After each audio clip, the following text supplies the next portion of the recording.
Hi dear English learner, this is Naeem Jakhar. आज मैं आपकी खिदमत में हाज़िर हुआ हूँ इडियोमेटिक एक्सप्रेशंस लेकर, जो इंग्लिश में बहुत कॉमन है। और मैंने टोटल 16 इडियोमेटिक एक्सप्रेशंस का इंतखाब किया है। आज हम पहले पार्ट में 8 का ज़िक्र करेंगे मुख्तसर, और फिर अगले पार्ट में जो है मज़ीद 8 का ज़िक्र करेंगे, ताकि जो वीडियो है ये ज़्यादा लंबा ना हो और आपका वक्त ज़ाया ना हो। तो जस्ट क्विकली हम अल्फ़ाबेटिकल लिहाज से देखेंगे जो कॉमन इडियोमेटिक एक्सप्रेशन यूज़ हो रहे हैं इंग्लिश में। शुरू करते हैं। A piece of cake. A piece of cake यानी केक का टुकड़ा, जिसका माना होता है something easily done, simple task और वर्क। कोई ऐसा काम जो बहुत आसानी से आप कर लेते हो, जो आपके लिए एक केक के पीस की तरह का हो। इसको हम जब इसका इस्तेमाल करते हैं इंग्लिश में, हम कह सकते हैं solving this riddle is a piece of cake for me. इस पहेली को सॉल्व करना मेरे लिए एक पीस ऑफ केक है। दूसरा जो इडियम है वो है बीट अराउंड द बुश। ये याद रखें, ये बीट अबाउट द बुश नहीं है, बीट अराउंड द बुश जो कॉमनली यूज़ हो रहा है। इसका माना होता है कि आप कोई ट्रू जो व्यू पॉइंट है, avoid sharing your true viewpoint और feeling because it is uncomfortable.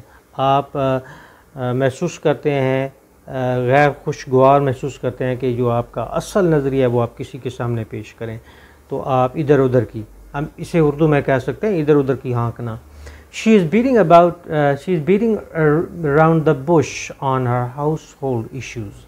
वो अपने घर के मसाइल पर इधर उधर की हाँक रही है, यानी सही बात नहीं बता रही। तीसरा जो इडियम है वो है बेटर लेट दैन एवर।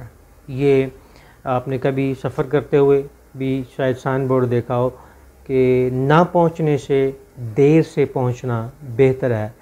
तो इसकी एक्सप्लेनेशन जो है एक फ़िक्रे में हम कह सकते हैं simply, it's better to arrive late than not to come at all. बेहतर है कि हम थोड़ी देर से आ जाएं बजाय इसके कि हम कभी भी ना पहुँचें। अगला इडियम जो है वो है ब्रेड एंड बटर।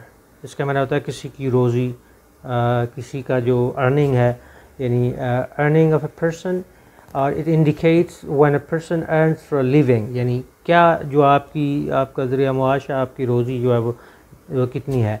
इसको हम एक्सप्लेन करते हैं जब फ़िक्रे में, तो हम कह सकते हैं this job alone is my bread and butter. मेरा सारा जो रोज़ी वसीला है वो मेरी ये जॉब है। अगला इडियम है ब्रेक द आइस।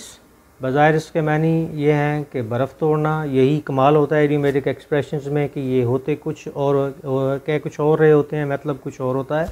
तो माना होता है सुकूत तोड़ना एक तरह से, मतलब try to become friends with someone, to make start off something, किसी चीज़ का आगाज़ करना। हम इसकी मिसाल दे सकते हैं, Ali broke the ice in the meeting about the news in the neighbourhood. Ali ने पड़ोस में चलने वाली ख़बरों के बारे में खामोशी तोड़ दी मीटिंग में। नेक्स्ट जो इडियम है ये भी आम इस्तेमाल होता है क्राई ओवर स्पिल्ड मिल्क। जब दूध कहते हैं ना जी गिर जाए तो फिर उसके ऊपर क्या चिल्लाना, क्या शोर मचाना। Explanation, to be upset about something that is already done और a mistake that can't be changed. किसी ऐसी गलती पे पछताना, ऐसी बात पे पछताना जिसके बारे में अब कुछ नहीं हो सकता। जैसे कि उर्दू में एक कहावत इस्तेमाल होती है कि अब पछताए क्या हुआ जब चुग गई चिड़ियाँ खेत। तो it is useless crying over spilled milk. किसी नुकसान के हो जाने के बाद फिर चलाना जो है वो बेमानी है। नेक्स्ट इडियम है cot between a rock and a hard place, यानी किसी ऐसी मुश्किल में फंस जाना जिसके आगे भी परेशानी है और पीछे भी परेशानी है। जैसे आप देखें ना, इसके अंदर मौजूद है कि रॉक एंड हार्ड प्लेस। अक्सर लोगों को आपने कि ये कहते हुए सुना होगा कि जी मैं तो रॉक और हार्ड प्लेस के दरमियान फंस गया हूँ। मीनिंग है making a choice between two unpleasant choices. दो बड़े नाखुशगवार किस्म के चॉइसेस हों आपके पास और उनमें से आप किसी को चुनना चाहें। तो इसको हम जब फ़िक्रे में इस्तेमाल करते हैं, working on these two tasks I am caught between a rock and a hard place.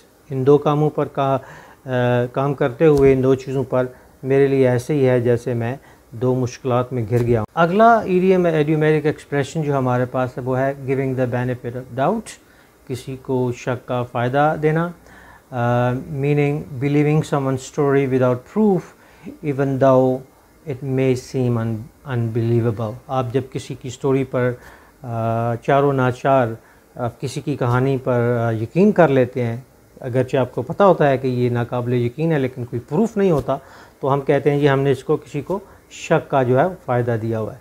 तो हम जब इसको फ़िक्रे में इस्तेमाल करते हैं हम कह सकते हैं alright I give you the benefit of doubt, okay मैं तुम्हें बेनिफिट ऑफ डाउट देता हूँ।